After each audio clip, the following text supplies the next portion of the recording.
Hey, this is Joyce and Blake, and welcome to Savagely Scaled.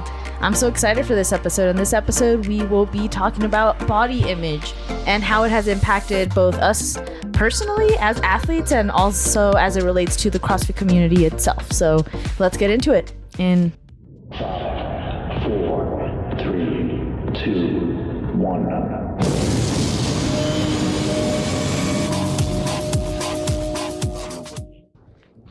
Boom. Hey guys. Hi. Hey. Oh snap. We're getting there. We're getting a girl band going. Word of the day. Let's get into that first. That's what our band is named. Word of the day. Word of the day. Today's word of the day is handstand push-up or vertical push-up. This is actually one of my favorite movements other than the overhead squat. So this is the athlete presses up from a handstand positions. Another way of thinking of it is someone performing a push-up while in the handstand position. That's insane. Yeah, which there's like different kinds. There's a kipping handstand push-up. There's strict. And then there's like that wall-facing handstand push-up. Strict. You can't do that crazy. Kipping. There's also like handstand walk. And then you go into like the handstand kipping. Yeah, I've seen that. Mm-hmm. That's insane. So, yeah. One of my favorite I can't even do one, so I can't even say it's my favorite. I feel like because I'm so little, it's just like must be nice, because I'm little too, and I can't creaky like that. Yeah, but you got longer arms and longer legs. I think it's your longer arms. I guess. So I have a long legs, long arms, and a tiny torso. Wonderful.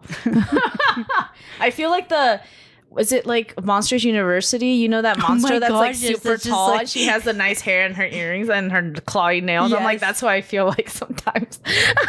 And like as soon as you didn't have to like describe the monsters, like you already exactly know who you're talking about. Yeah. I forgot what her name was, but he's like, look at blah blah blah. Yeah. She's the biggest known record holder for I don't even know, but you know what I meant. Yeah. And then I feel like Monsters U, like the mom. Like the little mom with all the eyes. She's like, okay, I'll wait in the car. And then she's listening to heavy metal. Which I wouldn't do that. I'd listen to like Seatbelts 80s. First. Yeah. Oh, man, I love that movie. Probably going to watch it after this now. All right, let's get into it. Some serious stuff now, right? So when you think of CrossFit, what comes first to mind? So heavy lifts, heavy weights, large muscles, intensity, right? I think when we think of CrossFit, it's definitely started an era of fitness that is starting to challenge the fitness culture. And I think it's doing this by redefining what it means to look like a woman. In 2019, a study asked women to reflect on their body image before and after their CrossFit journey. Before, the ideas that women would speak to were much like many other girls. So their versions of what good bodies would look like were quote unquote skinny and fit, right? But after their participation in CrossFit, it started shifting into a description that was more into strong and powerful. And we're starting to see this revolution in the perception of how women should look amongst many CrossFit athletes that many of us know. And I think that that's a conversation that many of us women don't really talk about that often, and I think should be addressed a little bit more than it is now. Yeah. I think that CrossFit itself is renowned for championing gender equality, with both men and women doing exactly the same exercises, being given the same amount of airtime, and also just being afforded equal recognition when it comes to like compensation in the CrossFit Games and things like that. And I know like with this stuff that we're talking about, these are like things that we are looking at through our own eyes and what has happened to us. And I know that we're two women here. Mm-hmm. And I know that body image can also affect men. But like with CrossFit, for me, like when you first said, like when you think of CrossFit, what comes to mind? The very first thing that I ever thought was bulky. Mm-hmm. You know, and I had never seen that. I just always thought CrossFit was more like bodybuilding. Yeah. For some reason. So, and I know like sometimes for men, it's like the opposite. It's like, oh, I can bulk up and gain muscle, but I know body image also affects that. Oh yeah. With what is like body positive for men. But again, we're just looking at, because we're not men, we can't speak to that. We can only see examples through our eyes through it. But this is like our own opinion. Right. So exactly. Don't think what we say is absolute law. Right. Exactly. I think that's a great disclaimer to kind of start off with, and the fact that we're focusing and emphasizing on women just because it's more prevalent, I guess, in our lives, and we can speak to it a little bit more. But I think that's a good point, and being able to bring a male perspective would be wonderful to kind of see or talk to about. So I'm with that. Yeah. But kind of getting started on this journey and talking about body image, like Blake, what has been your experience with body image, I guess, before even CrossFit started? Body image was with me kind of like went in tune with like body self-esteem, which my body self-esteem, and at times even now, very, very low, like body self-esteem. I was never like proud of my body. I also come from like a long line of like 5'1", 5'2". We do have like our tall uncles in the family, and our tall uncles are like average. They're like 5'6", 5'7". But in our families, like that's what we consider tall. Like there's a lot of men in our family that are like 5'3", 5'2". My grandpa, before he even passed, was like, I'm 5'3", and I was like, I'm taller than you, so I must be 5'5". And I'm not. I'm 5'1" and a quarter, 5'2" and a quarter, one of those. Same. So like going into things, like even when I've seen baby pictures, like I was 6 pounds, 7 ounces. Like I was the normal, quote unquote, normal weight for a baby. But like I was a chunky kid. Like I wasn't a chunky baby, like with all the rolls or anything. Yeah. I was just a very healthy baby. But then like looking when I was 3 and stuff, like I looked very chunky.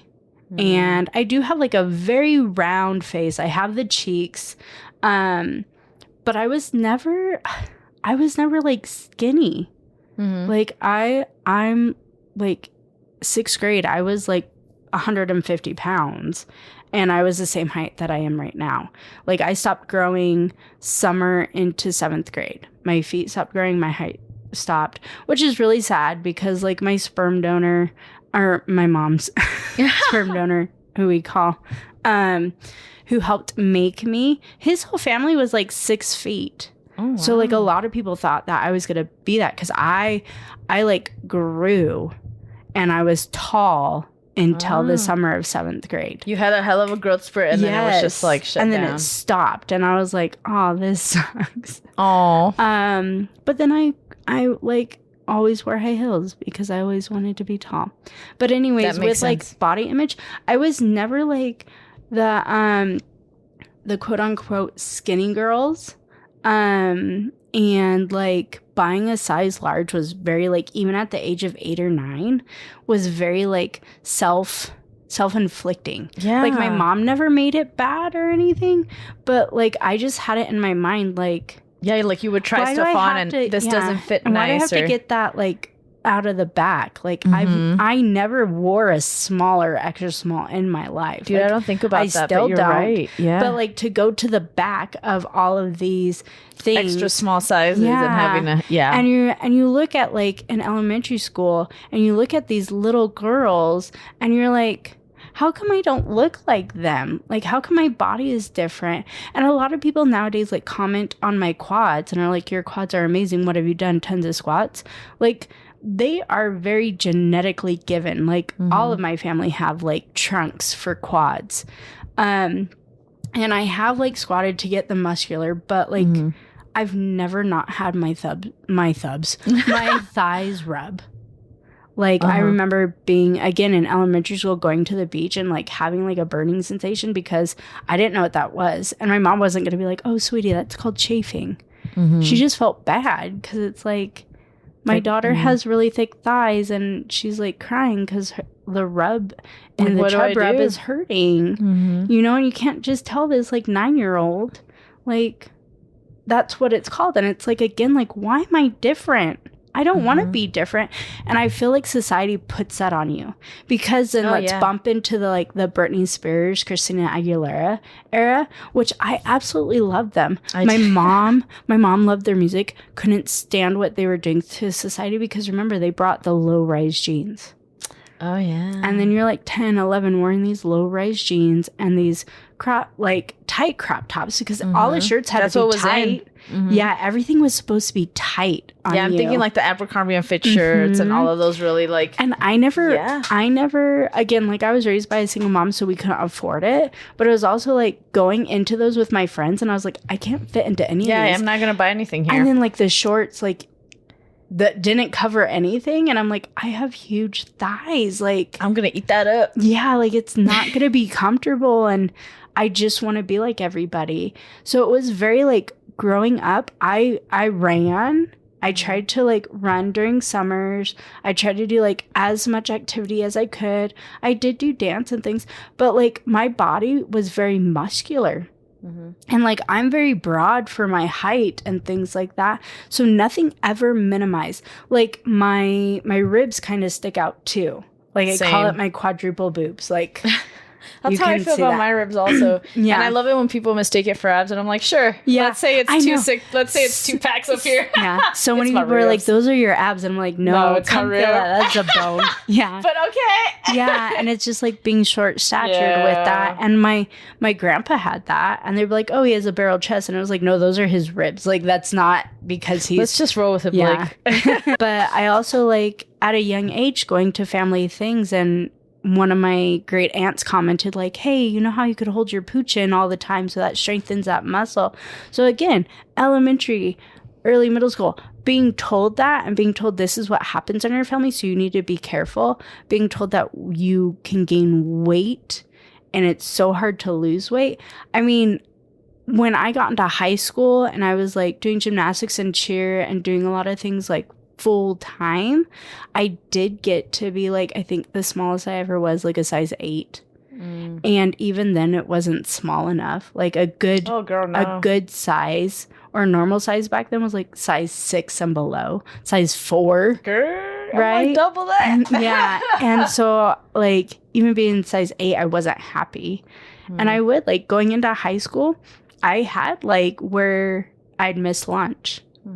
You know, I was like, oh, I just didn't bring lunch. It's okay. And then I would go to work and I wouldn't eat until I got home. Oh, no. Or I would go to practice and do practice for 3 to 4 hours and not eat until my mom brought me like fast food. So unhealthy eating habits, pretty much. And it wasn't like I want to starve myself. It was like, well, I'm not hungry. Yeah, because you were on the go. Yeah. So it wasn't like I want to do that. Now there are like other things and we'll go into depth, but yeah, like my body image was very low about myself. And there's always been comments. Like I remember like comments in elementary school about boys or girls saying that I'm fat or things like that. Middle school, same thing. And that's the saddest thing. That's all that kids could say to you. Like it wasn't anything else. All they would be like, I mean, the other thing that I'd always get 3 things. It was, oh, your name's a boy name. And all the boys would say that. I didn't really have girls say that to me. It was always boys. And I was like, okay. Like, why does that matter? Am I taking that away from you? Yeah. The second one was, oh my gosh, you're short. Like once I got into middle school and stopped growing, they're like, oh my God, you're short. And I was like, oh my God, you're tall. Like you didn't realize my height when we were sitting. Right. And all of a sudden, like then, you know, and then when you get into high school, you're like, yeah, I'm short. Like I fit into your pocket. See how cute I am? Yeah. And then it's funny how perceptions change from middle school to high school, and it's like. And then the third thing was, especially in elementary school and middle school, like if anybody was bullying me or anything, they always threw in, well, you're fat. And there's nothing that I can say to that. And like me talking to my elementary or middle school person, like I would all be like, you know what, the best thing you could be like, and? Yeah, like what? What? I shouldn't eat. Okay. Like, how is that affecting you? Right. You're just mad at me for something, and so you're reflecting your anger, and you get to call me out. Okay. Oh, man. But like hearing that at those, you know, hormonal at that ages, yeah, it's like then you look at yourself in the mirror when you get home, and you're like, damn, are they right? We're like going to sleepovers and everybody could change clothes, and it's like I can't fit into everybody's clothes. And then like middle school and high school, like even doing that, like a lot of my friends were taller than me, so I still couldn't change into clothes because they're all taller than me, so all their clothes are baggy. So it was just like I didn't find my own way until like junior or senior year, and then college of like I'm okay with things. And then like now, like there's some days where I'm like, you can do better because you're just trying to be healthy, not like skinny. I'm just trying to be healthy. But my body image now is a little bit better. Yeah. It's not 100% because of that was years and years and years of damage.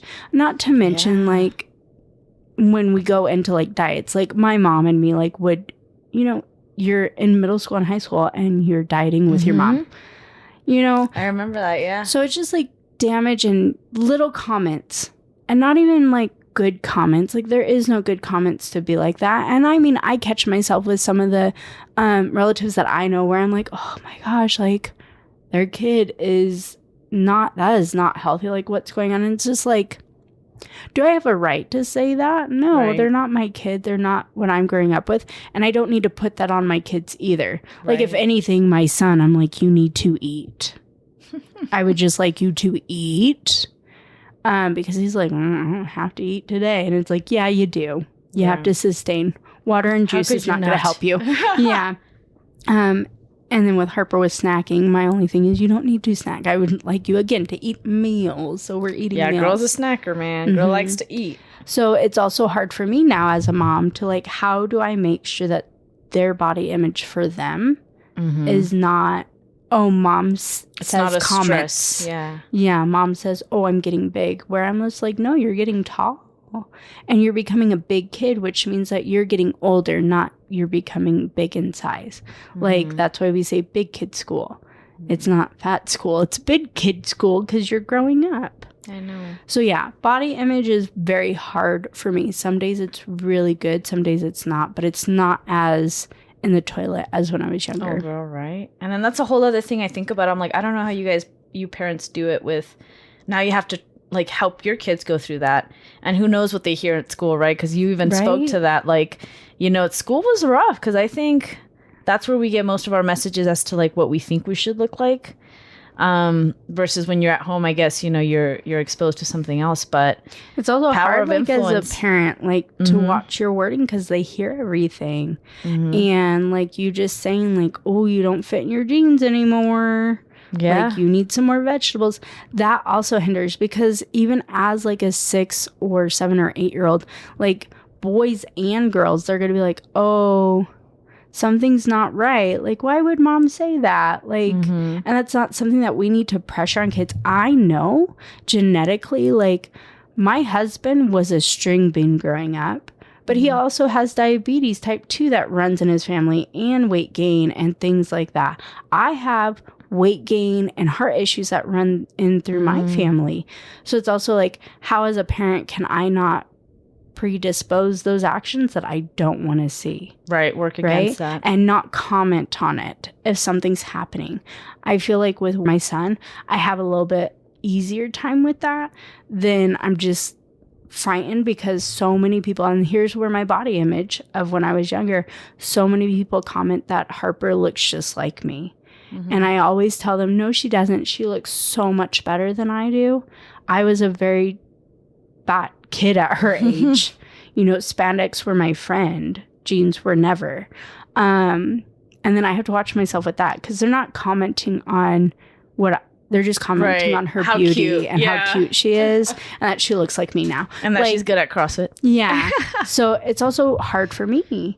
Because now it is like all these parents raising these kids nowadays, we went through that. I mean, our parents went through it too because they had a little bit different because their moms had to look a certain way and were in the kitchen and everything like that. And now we're going into the ones who were very openly body shamed. It's like a cycle, right? It's crazy. And now what is going to be worse for our kids? And having to figure that out and fix the things that didn't work. And it's a lot of work, man. That's why I'm like, kudos to you guys. I don't need to worry about that, luckily, just with my doggos. But, you know, it's a rough journey. How was your, like... Oh, man, mine was rough. Well, running around the whatchamacallit, what'd you have to The Rose Bowl? The Rose Bowl. Oh, I'm girl. never getting over that story. I know, right? I think it started like a long time ago. I, like you, was like a chubby child growing up. Like, I loved the food and I was all about it. And I feel like both of my parents were very different in their approach to health. My dad was very like, oh, let Joycey have her milkshake and her burger and fries. Like, let her be happy. It's okay. And my mom was more like, no, we got to like hone down on these things and be careful. And she was very athletic to begin with. And my dad, he played soccer, but he wasn't big on eating healthy food, which honestly came to bite him in the butt later in the years. Yep. But I did get kind of both perspectives, which was interesting. But I did spend more time with my mom. And although it was like, I feel like you mentioned, like, I think back on like the cycle and the perpetuation of body image across our generations and how my mom had to live through, I guess, like her upbringing and her mom and how she viewed her mom and how that passed down. But I would say all the women in my family, there's definitely a lot of preoccupation on looks, I would say. Whenever we go out, my aunts, my mom, like, we're all like dressed to the nines. Yeah. Like, my aunts have done plastic surgery, so has my mom. Like, I feel like when I look at it now as an adult, like, there's been a strong source of like trying to maintain youth and trying to maintain beauty and trying to maintain a good physique and things like that. And I've always felt it strongly amongst the women in my family, and I feel like that affected how I wanted to be too. Like, I was like, oh, then maybe I need to be pretty and thin and cute too, and always present myself in like the highest fashion as possible. And I'm sure you guys can still see crinkling a little bit, like when I go to the gym and I dress up nice and people are like, oh my God, you're dressed nice. And I'm like, yeah, I still have some effects of all of that still in me a little bit. Yeah, I wish we were recording, because like she's in a nice dress and yes, she comes from church. And I'm in like a Def Leppard shirt and my it's been little ingrained shorts in me. And my but no heels, mind you. Sandals. No. Yeah, very cute sandals. See, a little bit of compromise. And then I'm like in my shark little slippers. In your defense, we're at your house. If we were at my house, I'd be wearing my slippers probably and a messy bun. But yeah, I think that idea, and even like in my Mexican culture, like it's very perpetuated, women being like to the nines and things like that. So growing up, I was a chubby child. I loved eating all the food. I would even like snack late at night and hide food from my mom so she wouldn't know I was eating it in the middle of the night. Things like that. But yeah, food to me was always just like a pleasure. I loved it. I would, engage in it. My grandma loved to feed people, so she was all about feeding me. And then once I started going into middle school and high school, that's when I started seeing like, oh, the popular girls are fit and pretty and gorgeous and wearing tight jeans and these nice tops. And like, there's no way I could get anywhere close to that in terms of like, well, first off, money, I couldn't afford anything like that. But two, like my body was nowhere near that. But I thought like, I need to keep up, know? In my eyes, I was like, I need to keep up with them. So how am I going to do this? And then I remember kind of joining sports and then being like, okay, this is my outlet. And I started running. And then that's where I lost so much weight. But what went wrong with me was that I feel like I started running in middle school. And then it became an obsession to where I was like, oh, I'm losing weight. This is great. Like, let's keep going. Yeah. And then I remember spending summers just running like 6 miles in the morning and eating nothing but a power bar for like the whole day. And then waiting until my mom and everyone got home and like eating normal so they wouldn't suspect a thing. Like they would just be like, oh, she's eating. That's fine. But during the first half of the day, I would just eat a bar while my parents were working and they wouldn't know. But that led to me eventually like my body kind of dying on me in the sense, because we went to the doctor. Yeah. The doctor ended up like saying like, you lost your menstrual cycle, like because you're not eating. And I had lost it for a whole year of like not having a menstrual cycle because I wasn't feeling well. And my mom obviously had no idea until like we went to the doctor, and then she was almost like in denial about it. Like she was like, there's no way. And the doctor's like, no, this is kind of like anorexia. Like, we're heading in that, like you guys need to like tackle this. And I remember my mom being like, you're going to therapy. We're going to figure this out. But yeah, for a good second, like my first year of high school and like my last year of middle school, like I was hard in on the working hard, eating a little bit, being skinny, shaving my legs, doing all the things I guess that all the high school girls were doing. Yeah. And I want to say maybe in my sophomore year, it started changing a little bit more in the sense of like yeah, like this isn't healthy. This isn't good for me. I need to, like, my mom started like planning my lunches and like, this is what you're going to eat and take you to school. And like that helped a lot. And then eventually, like, I'm starting to think of like, what was it that clicked? But honestly, I think I just like found my niche at high school and like in track and like cross country and things like that. And that really helped a lot in terms of like, hey, we can have a Gatorade and a bag of chips after a track meet, you know, like we can go get some burgers after the meet and like hang out. And like, I feel like that kind of helped mend that. But even throughout high school, I was like maintaining my physique. So that helped a lot. I feel like I was really lucky in the sense that I wasn't bullied a lot about my weight in high school or anything like that. So I was blessed in that sense. But I would say like when thinking about everything, encompassing everything together, like it was a mix of a lot of things, like the peer pressure at school, the pressure of like looking a certain way in the family, the pressure of performing in sports and being able to like be good at what you're doing. And then not to mention like the pressure of like, oh man, now we're going to college and we got to like figure out all this like stuff and applications and the stress. And it was a lot for a teenager to have to worry about. Like, yeah, I feel like middle school is like really the stepping stones for that. Yeah. Because like even when you said shaving legs, I remember I was trying out. That was a big thing, right? It was. I was trying out for, was it drill Volleyball? team? Yeah. Girl, please, no.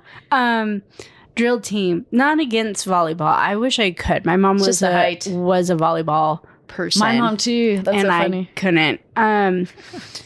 But I remember this one girl, and she was older, and she was a bully, and yet somehow she just like attracted to me, and she'd be like really, really nice, and then all of a sudden like she'd be really, really mean, and she's like, "How gross! You don't shave your legs? Like that's disgusting."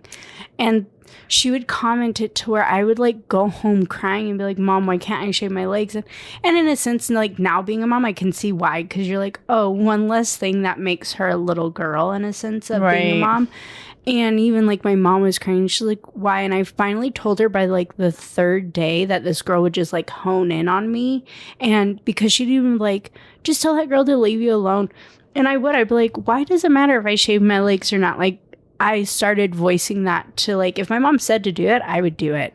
And then I just came in. She's like, I was like, she won't leave me alone. She keeps bullying me about it. Like, why can't I do it? Like, and in a sense, like thinking about it as an adult, like, why can't I do it? Because somebody is pressuring me because she doesn't like that I have hair on my legs. So I decided to do it because somebody else decided for me. And I feel like with the end of elementary school and all through middle school, which middle school is really rough. I loved middle school, other than like those certain little aspects. Honestly, I think middle school was roughest for me. Yeah, that's when all the change happened, and because you are changing, and you have more of like those are the popular girls. You have cliques and all those grades, and you have the older boys. Like when you're in elementary school, you're like, oh yeah, those are the older. There's always grades. the cute ones, and the you know that they tend to be the popular people, the people who are most attractive, who are most fit. Like. Yeah, that's true. So it's just like getting that. And then you have way more people than just in your elementary school. So other people just they can find people's weaknesses. And then you're starting to learn how to fall in line. And some are learning how to speak up for themselves. Oh, yeah. And so like it was like 6th grade, I think, was the roughest too, because like when I was going into middle school, like we had other elementary schools. That was my roughest too, actually, now that I think about it. Like we had other elementary schools all going into the one hub of the middle school. And my classes were not with any of my kids that I went to elementary school with. They were all with a different school. Oh, that's rough. Technically. And so like I didn't know anybody. I had to make like all new friends. And then like I was trying to try out for cheer and things like that. I didn't get it. I had the flu, so I had to try out for drill. So here I am trying to better myself, and then I have this girl who's like on my back about it. And it's like, leave me alone. And yet in that same sense, I made that decision because somebody else made it for me. And it's always about like somebody making that decision, or the society making that decision, or just like for you, like not eating and doing that. Like I had the different, like where I would just also binge and purge. Like I had that, like, why did you eat all that stuff? That's disgusting. I didn't like go all into it because I was like in between of like also like how I was telling you, like I sometimes wouldn't bring lunch and I just want to eat for hours, and then I would do practice for hours, and then my mom would bring me, she always brought me Carl's Jr. because that's what I wanted, and then that would be my meal. Crisp cut fries. Yeah, so like I would have, and my mom, like Saturdays and Sundays were our big breakfast days. During the week it was on your own, but it was mostly toast, and we always make that like I've heard the toast story. Yeah. We're like, what do you have for breakfast? Toast. And she's like, well, that's all we had, and it was busy. And I like toast. I do too. I love sourdough. You're probably tired of toast. But it's always like whenever I go to her house now, she's always like, well, at least I have sourdough bread. I'm like, yeah, at least we have toast for the kids. Like, it was a good week when you got the sourdough. Yeah. But it was, I would eat that. Mm-hmm. And then I want to eat for hours, or like I would have 50 cents and go get like a pretzel from my math teacher who had pretzels in her room. And it was just like the lengths we would go through just to like fit this idea of what we should look like. Yeah. And I would be insane. Like, oh, it's okay to like skip meals. Like it's okay to do that. Cause it, again, like in my mindset, I wasn't like, I'm starving. Right. It was just like, I'm okay. Mm-hmm. And there's times when I still do that now, and I'm like, I can't do that because like it hinders your body, and your body's looking for its next meal, and it wants to hold on to everything because it doesn't know when it's going to be fed next. But yeah, and then like going into like diets, like we were talking about that, like I did Weight Watchers with my mom. I loved Weight Watchers. I did Herbalife. You did Herbalife. It was the Mexican way back in the day. Dude, it was everywhere. I remember, like, of course, my grandma fell into it first because she lives in Baja California now. And they would, like, set up, I guess, at homes, in people's homes, and they would sell you Herbalife. Like, here's the tea first, and then here's a shake, and then and it tasted horrible, mind you. But, like, it was a thing, and you would just show up, pay your $5, and you'd get your Herbalife meal. Yeah. And so every time I'd visit grandma, she'd be like, let's go have Herbalife breakfast. And then it was a thing. Yeah, so you, like, get conditioned because then you had Jenny Craig. I had friends on Jenny Craig. Or what was that shake that everyone was on? Oh, yeah. They had like... That was big for my mom, too. They had Nutri-Slim. Yeah, it was like the Nutri-System or something like that. Yeah. And then I remember going to Weight Watchers with my mom. Like, I did it in my teens into my early 20s, and I was always the youngest one there. Oh, really? But I, like, would drop weight. And yeah, like, I heard it was a good system. Towards the end, it was, because it was, like, point system kind of thing. And yeah, like the vegetables and fruit were higher points, and you got more. So I can see where they're kind of getting to that, but the system, like, it wasn't like you would start to weigh your food and things like that. But again, like going at like a high school or early 20s, and you're like, I have to weigh my food. I can't be like everybody else. Yeah. And again, I still like talk to Amanda Simmons, my nutrition coach, about that. Like, I will have to do macros, or I will have to do things for the rest of my life because I gain weight so easily, and I don't feel like it's fair. And that's why I slip into like, there was 1 year, and because I've been her nutrition client for years, that I went home and I ate half a dozen of Krispy Kremes. Oh, that sounds to good, myself in one day. It's so easy though with those donuts. I know, especially when they're fresh. It's so easy. But like in one day, I ate 6 in one day, and I ate regular food too, because you know why? It was just like they're there. It's comforting too for some reason. And there's times when I'm like, I don't know when I'm ever gonna get this again. Yeah, that's what I do. So I have to eat all of it. And it's not fresh the next day, so I need to like, And so like we have just talked about it, right? Yes, like you justify it with yourself. And it's like, I grew up also very poor, like not as poor as my mom, right? But like living in a garage when you're younger, or living paycheck to paycheck, and hamburger helpers on sale. And I didn't like vegetables. Like I was a very picky eater until like I was in high school and realized that, I actually do like vegetables. And I loved McDonald's. I loved fast food. And it was so easy to talk my mom into that compared to like cooking, because she had worked 3 jobs. Yeah. And it was just like, that's easier. And, it's just, so going on those diets was also easier. And I did still get some really good meals that I still do today. But nothing was sustainable. No. At all. And it was sad that I mean, it was a fun time with our families because it was just something ingrained with us to do with our families. But like, that's sad.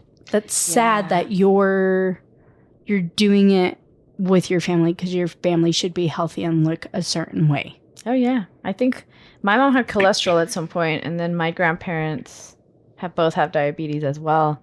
So, yeah, it's a concern, especially with my big sweet tooth over here. But it is, because when you look at history, and cholesterol runs in my family, and hypertension and heart issues, and I'm actually... And sexiness. And shortness. Yeah, well, same here. But like, I'm one of the first that is not on high blood pressure medication, but it's because I work out and I have to pay attention to what educated. I eat. Yeah. Yeah. And like, people aren't willing to make that change sometimes that late in life. No, because again, it goes into the justifications of why I do it. And you're judging me because I'm not doing what you're doing. And it's just like, no, I'm educating, which is like, hey, this is why you might want to look into that. But nobody wants to be judged, but everybody wants the next best thing, and they want the quickest thing and the quickest results. I mean, don't we all? Girl, I would love to wake up and they'd be like, your metabolism is amazing. My metabolism and maybe has never been amazing. Foot. Yeah. just a few little inches, bit. You know, just a tad. But like, it's just not like not good. And it was like, every time I was like, oh, my waist got smaller, but my thighs never got smaller. My thighs never got smaller. Or if they did, they leaned out a little bit, but they still touched. Like, it was, I remember just like all the time. Oh, remember those posts about the thigh gaps that everyone was posting way back then? Everybody. And it was just like, I wish I'm like, that impossible. I could have that. Impossible. And and you could never, unless you wanted to look bow-legged and weird. No. Like I still to this day don't have a gap thigh. There's no. And it's never going to happen. Yeah. Yeah. But I think you bring up a good point. I think our generation, like around our time, was around the time that like this whole dieting thing started becoming like a big thing. Like, yeah, it was like a huge frenzy. Yeah. And I remember my mom being like, I'm going to get the protein shakes. I'm going to get the bars. And and I was just like, and I mean, no reason we're the way we are, right? I'm like, now that I think about it, I was just like, yeah, there was a lot of flashing, like, here's a new power bar and here's more of this. Yeah, because there was Atkins, there was Prism, because then there was different, like Prism was church-based, where you would also be like into how theology. To connect with people, right? Yeah. And then you had Atkins and all the Atkins bar and the shakes and things like that. And I remember because they had the bars, and my poor mom, she doesn't really listen, so it'll be okay. She had ate so many that it hurt her stomach. Yeah. Oh, those things used to make you go to the bathroom if you had way too many. Because again, we always want sweet things. Like, we want healthy things to taste like what we want. Taste good. So when they're getting you so much eat better too at many, because I remember the Weight Watchers bar too. Was good or what? Yeah, like they had little tiny ones. And like, and you had to be careful because that would upset your stomach too. Because you're like, too much fiber and things like that. Excess. So, and I still get that today. I'm like, I would like it to taste like what I'm imagining. And there's some that I'm like, ooh, that's really, really good. But then when I get like the actual restaurant one, I'm like, oh, that's just what I want. But there is, like, I feel like they've picked up their game a lot. Yeah. And I feel like summertime is easier for me to like have like those really amazing, I don't want to say just salads, but like I can make tacos and more fresh things. Winter's sometimes kind of hard. That's so funny. I feel like people here in Kingman or maybe in Arizona are very like that, and I'm like the opposite. Yeah. And I'm like, people are thriving in summer, and I'm like, I just want to be inside my air-conditioned house having ice cream when it's summer. And people are like, oh, out and doing stuff. Well, I'm not out and doing stuff. I'm just saying, like, the food that I make just seems, like, more refreshing. Miss on the boat. And I go more into, like, fruit. That's true, like watermelon. Vegetables and things like that. Gatorade. Yeah, this summer I was not thriving. I mean... I feel like I'm starting to now You're getting there. And it's going into winter, which I was like, you know what? Nobody needs a summer bod. I'd rather have a winter bod going on. Nice and warm and comforting. Yeah, and I can hide, abs under This makes me want to go get ice cream. I love ice cream. I know. I love it. That might be dessert for today. We had a Cold Stone. Speaking of body image, right? Yeah. We still have those things. But absolutely. But I'm glad that I think, like you said, as we age into adulthood, like we're starting to recognize those patterns a bit more and talking about them and being like, that's where we want to change and we want to make like the modifications that are going to help all of that. So yeah, it was rough to get here, but it was. And I think there's a point when you come into your life at like, we're both in our 30s. I'm a little bit older, and it's just like, there's still hard days, but there's also those days that I'm like, I had 2 kids. Like, I'm getting older, like, and I feel like this week that I've been doing it, I feel really proud of my body, and I have gotten compliments on my quads, which I remember B was like, it was me. B was like, your quads look like, don't fuck with me. And I was like, you're like, yeah. She's like, just put your leg out there. Nobody's going to mess with you. You're like, that's right. Whoopsh. Yeah. And I take that for granted because I do like my legs. I do. But we're it's always almost subconscious midsection about them. Yeah. Yeah. I don't, I think once I started in CrossFit, I stopped being self-conscious. Yeah. With it. I've always been self-conscious with my midsection. How do you think that's changed? I feel like you felt comfortable in that space, maybe? I think so, because people's body in CrossFit, there are thin girls in CrossFit, but it was more muscular, and to hear like, oh my gosh, your legs are amazing, or hear like certain things like, oh, like she's doing that after she's had kids. Like, I feel like the body image of what people say is a little bit nicer at times. I feel like social media that I look at, right, for CrossFit, I'm not saying for the world, because I feel like we're making 10 and 11 and 12-year-olds wear more makeup and thinking that's beautiful and not being kids and doing these dances, and it saddens me for social media for their age, but social media that I can pick for myself, because I can pick who I want to follow and who I don't. Looking at those bodies. Now, again, I thought that some of them were close to our height. And now I'm thinking, well, the muscle might not look good on my height, the kind that I want to be. But just seeing like the Danny Spiegel, or even the Daniel Brandon, or Ariel Lohman, Bethany Shadburn, like when you look at all their legs are muscular. Oh, yeah. They're all built differently on all of it, but they're proud of a lot of things that have happened in their life with their body, what their body has given them and what their body can do in these senses, and growing in that strong sense. But there's also like downplays with that. But I feel like with every CrossFit box that I've been to, I've never had people down talk anything about my body or commented about other people's bodies as harshly as society does, or as being in school. Right. I mean, we all get into our little girls group, because like the majority of CrossFits that I've been to is women. And I feel like because they're more open to challenging themselves and learning and being okay at times if their neighbor is better, because they know their neighbor has been there longer than them.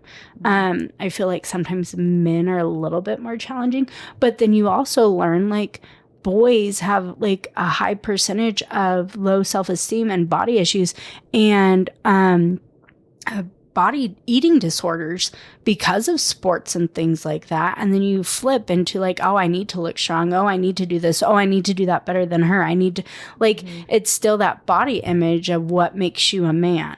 Yeah. And then when you look at a body image of what makes you a woman, like I said at the beginning of this episode, like when I thought of CrossFit, bulky is, you don't want to be a woman and somebody say you look bulky, unless that's what you're going for and you're like, damn, that's what I'm going for.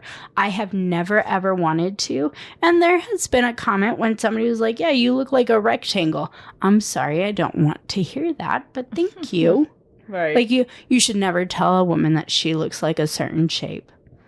You know, it's just not like, it's nobody wants to be like, hey, you look like an upside oval. Yeah. Or like an upside down triangle. Like, oh my, I'm broad. Right. Yeah. You know, so like a rectangle, I can take from that is I look sturdy. Right. So again, what woman wants to hear that? True. Other than I guess in the medieval times. You know, my gosh. she's sturdy. Yeah, that's a sturdy lady right there. Yep. Sounds about She's right. got birth and hips. Yep, that's what I was going to Yep. But I think it's something that you brought up was just kind of like the sense of comfort. And I guess since a lot of our CrossFit gym is mostly women as well, like it's great to start like seeing people who started at the gym like gain their confidence at the gym. Yeah. Like I've noticed certain members are starting to sports more like just sports bras and not tops anymore. And Yeah. I'm like, yeah, you're looking good, girl. And like kind of feeling more confident in their bodies and like showing it and things like that. And I'm just like, it's crazy how much CrossFit can do that for you and make you feel like I'm feeling good. I'm feeling strong. I'm feeling like very confident in my body. Like it's great to see it in other members of the team. So, and there's times when I'm not confident, but I'm like, yeah. it is hot. mm-hmm. And I am literally have a rainforest in my shirt. Yeah. And I can't deal with it. Like I can only deal with it so much. That's fair. But yeah, like seeing them grow with what their body is doing. And I feel like at times that's what we need to look at. Like it may not look like how you want it to right now. Right. It may never, but you just did something hard. You know, you came here. You might have lifted more than you thought, or you might have done a box jump, or you might have done your first pull-up, your first push-up. You might have just air squatted without having a med ball. Like there's things to look at that your body did that. And I feel like we forget, and we forget to show our kids that their body is thriving and their body is able to do things and they can do that. But I think a big thing is just like social media, and we're in the society of social media. So we're in that you know, instant gratification. We're in that you need to be always looked put together. Like in a sense, I think it like we're ahead, but we're also 20 steps back. You know, and it is like there's times when I see on TikTok those videos of like, hey, when I was 12 and I was singing to this, and I have home videos of me looking a hot mess but singing with my friends in like our pajamas. And then you look at kids the same age and they are like all like crop tops, booty shorts, makeup is done, like their face is beat to the nines, their hair is done, and they're 10. You know, and it's like I don't know if I like that. Like, is that the image that I want my daughter to be? But yet they're doing it and they're having fun, but who's looking at that? Right. Because, you know, we grew up on AIM and Yahoo Instant Messenger and all that, where you didn't know who you were talking to. The internet was just being invented at the time. And you thought you were talking to somebody who is maybe your same age, but they might have not been. They might have not even been a dude. They might have been an old lady, or they might have been, you know, you didn't know. And I feel like you didn't have that video preference, and now you have that access. And with that access nowadays comes so much hate.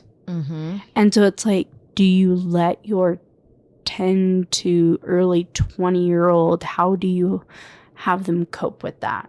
Other than like when they're a certain age, take it away, but all their friends have it. And now they're being pressured into that or being made fun of for that.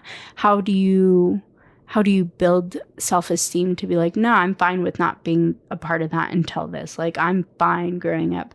It's hard. Especially at that age, And you're still having body image issues until you find that niche. And that niche, I feel like, doesn't come comfortably until certain parts of your life. Like, I had it in high school.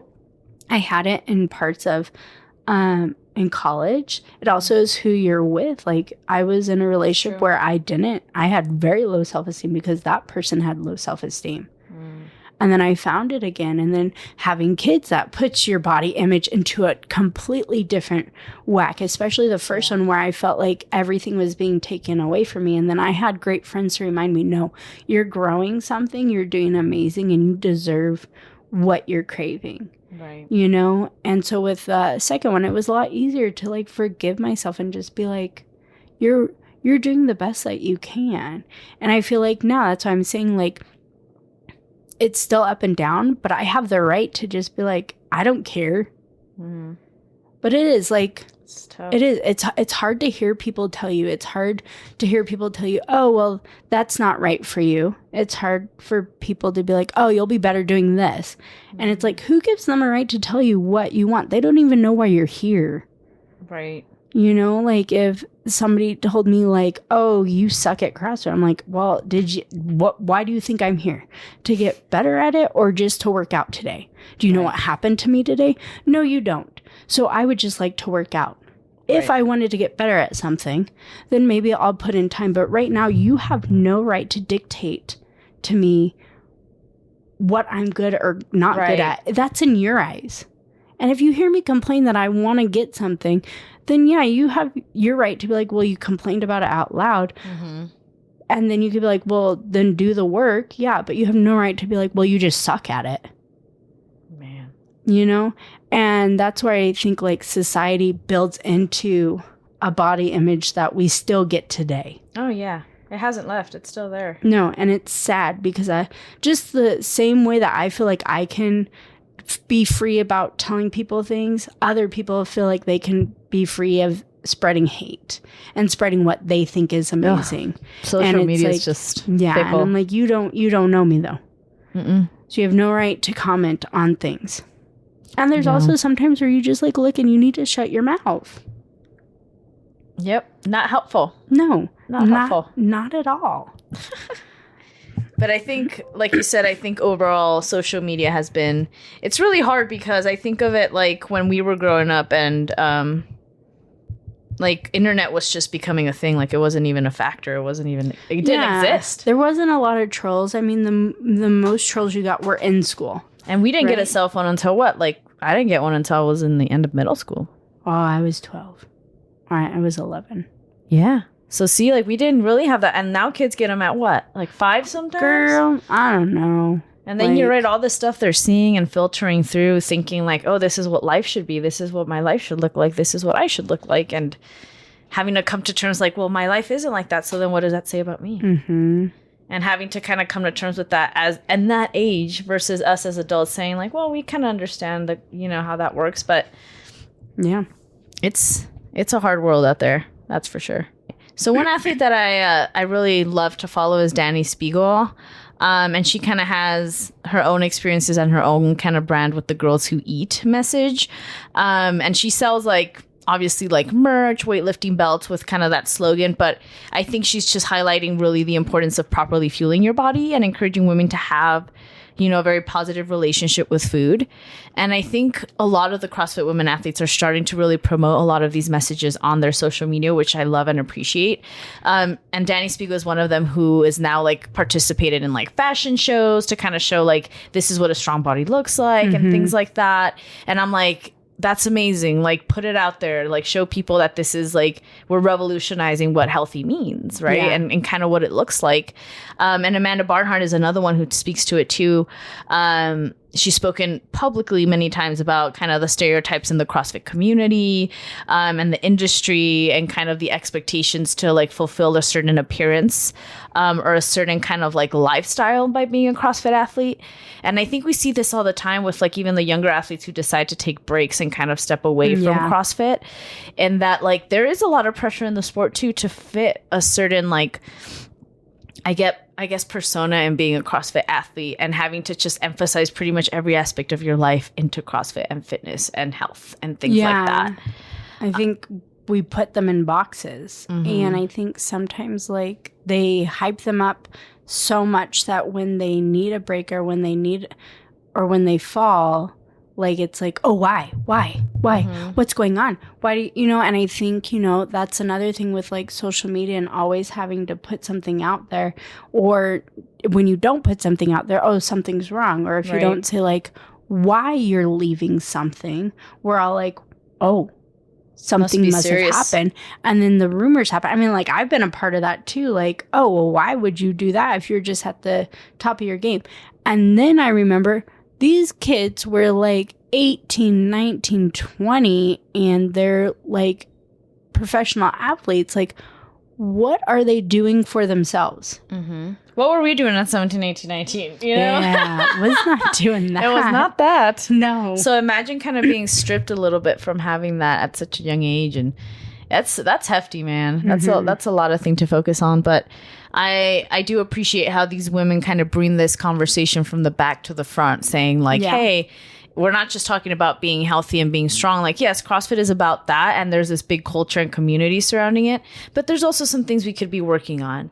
And some of those are like this whole expectation of like, if you're a CrossFit athlete, the expectation's really high. You need to perform at 100 every time, and you need to like be 100% on your nutrition every day, and, you know, just live, breathe CrossFit. Yeah. And it can be overwhelming, truthfully. Like, sometimes I even have my moments where I'm like, okay, my nutrition's on point, my exercising's on point, my water's on point, but I'm freaking stressed out. Yeah. Like, I'm tired. I'm exhausted. I am sad that I can't have an ice cream this week. Like, it gets to you. It really is. So I can only imagine for people who do it all year long, having to focus on that, like how it can impact your mental health. I mean, like, I'm all about embracing the journey, but I'm also about like learning what works for you. Balance. What's balance? What makes you happy? What makes you happy to be in the body that you're in? What makes you happy to be in the life that you're in? Ice what cream. Is it? Yes. And what makes you feel good? Like clothing.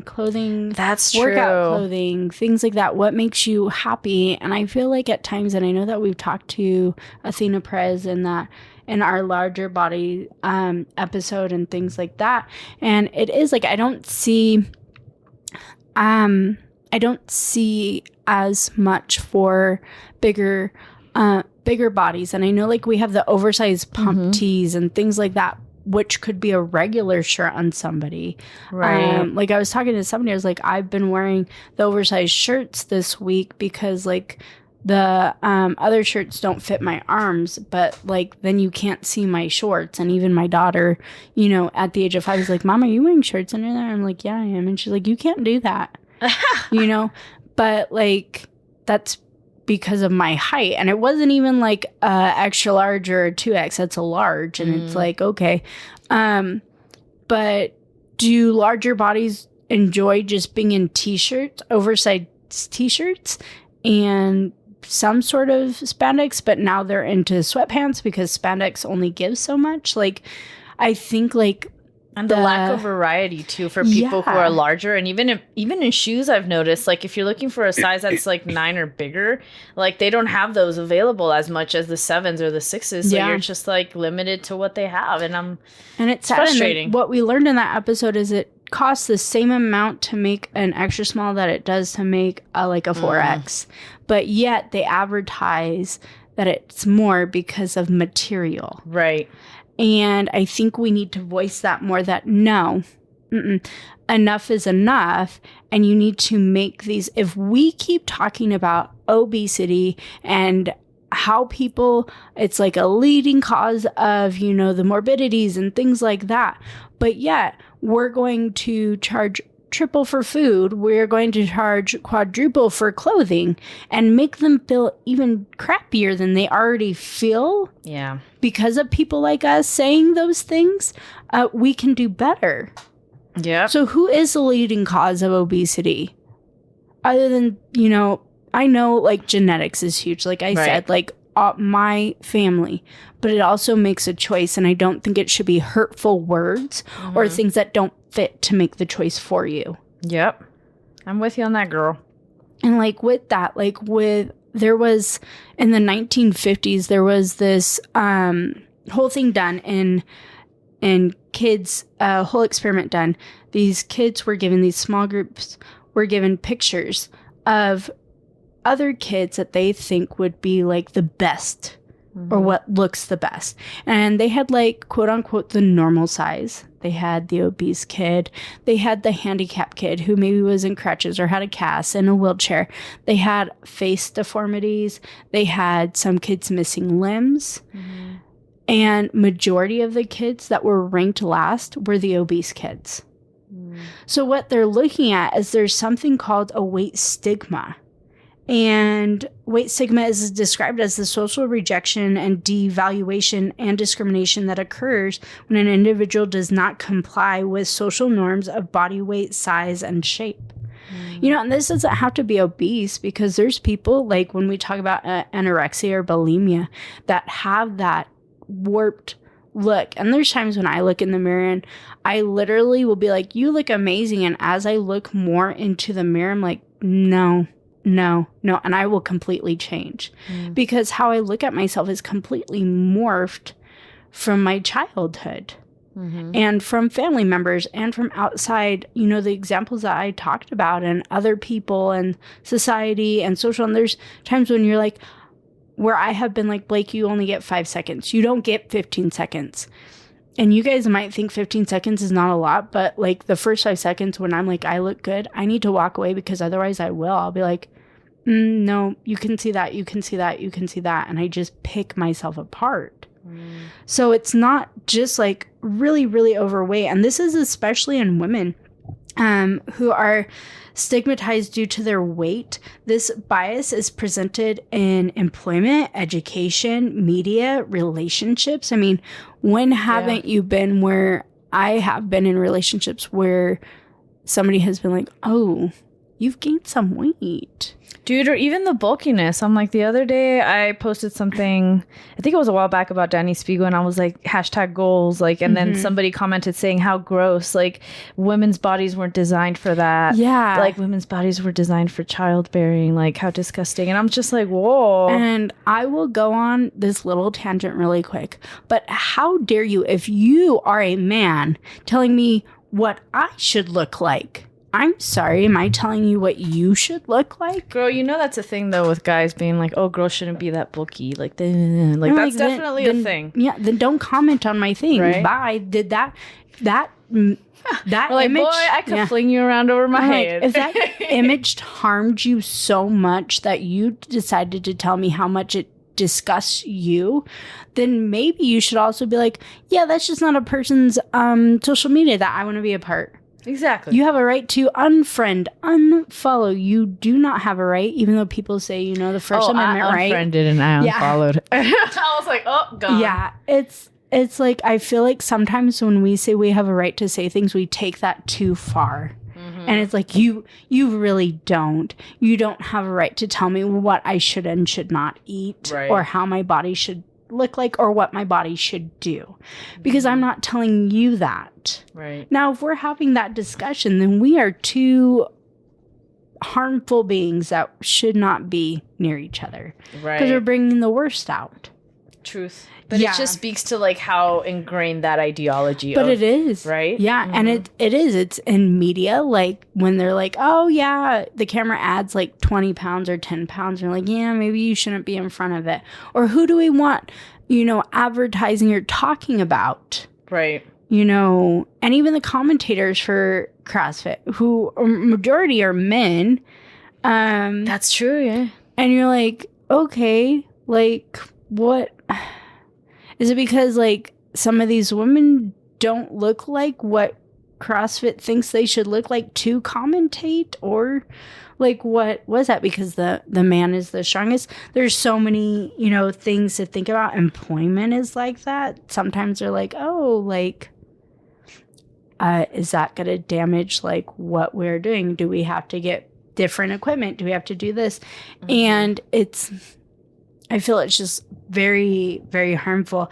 And when you go into like that mental health, and individuals who perceive that they have been discriminated against on the bias of their weight are about 2 to 3 times more likely to experience mood or anxiety disorders, right? Because you're being discriminated against it.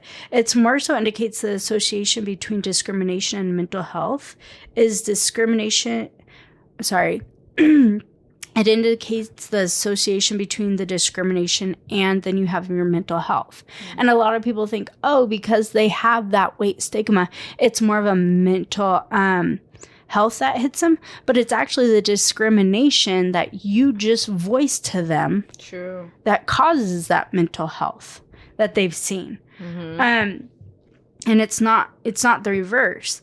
So we need to look at the behaviors and attitudes of the individuals in these institutions and companies that do the stigmatizing, right? Rather than those who are the targets of this stigma. Because what I feel is like a lot of social media is like, oh, it's the body image or the bigger bodies or the obese who are causing all of this. And it's like, no, it's the reverse. Right. It's brands saying, you can't fit into our clothing until you're this size. You can't afford this food because that, you know, I can get a Big Mac meal, that the big, huge family pack, 2 Big Macs and, you know, 20 chicken nuggets and 3 fries and 2 drinks for $20.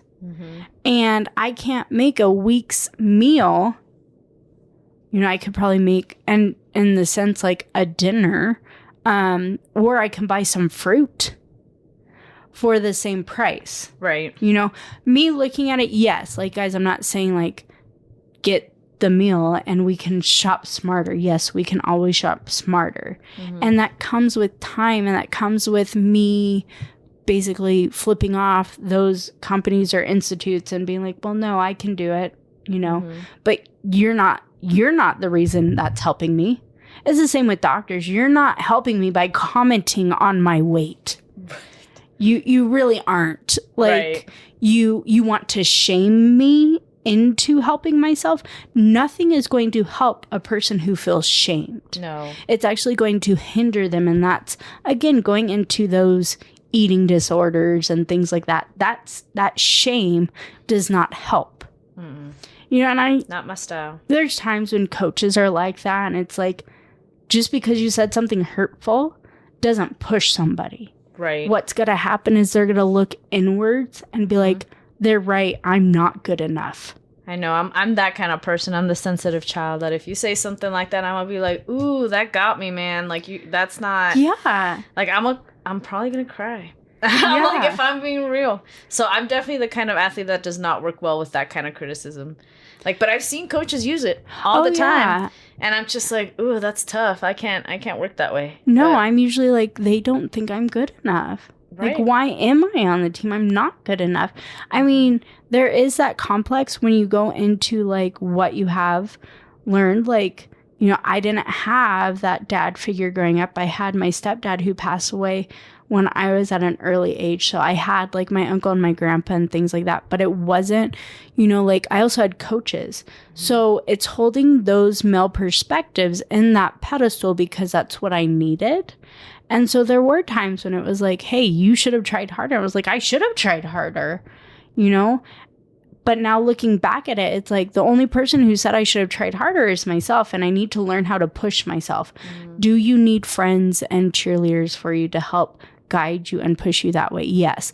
But it shouldn't be stripping you down to where now you feel so much shame and hate towards yourself. Right. You know, there's people who pay for things, and it's just like, why are you paying for things if it's causing you more like questioning or self-doubt? Like, I never want to look at myself and be like, oh, I paid for that, you know, nutrition coach to be like, wow, fatty, good thing you ate that. Like, and Amanda's never done that. Like, there's been things that I've been in, even in like work environments, where they've tried to like be like, oh no, you should pick up those, you know, extra hours. Like, you said that you would. And it's like, I never said I would. You said I would. And I told you no. And now you make me feel like, well, then I'm letting everybody down. I'm sorry. You let everybody down because you assumed when I straight out told you no. So it's in everything in our life. And it's whether we can stand up, whether we can deal with something, but it should never be in that such a negative atmosphere.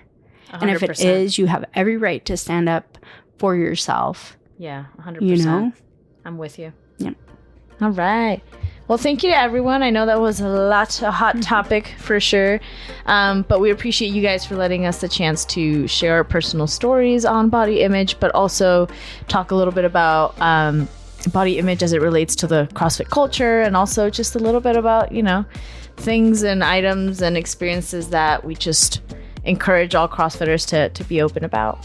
Yes, and a big thank you to my co-host. This episode was written by myself and Joycey, edited by us. And a shout out to you guys for listening. Yay. Thank you so much.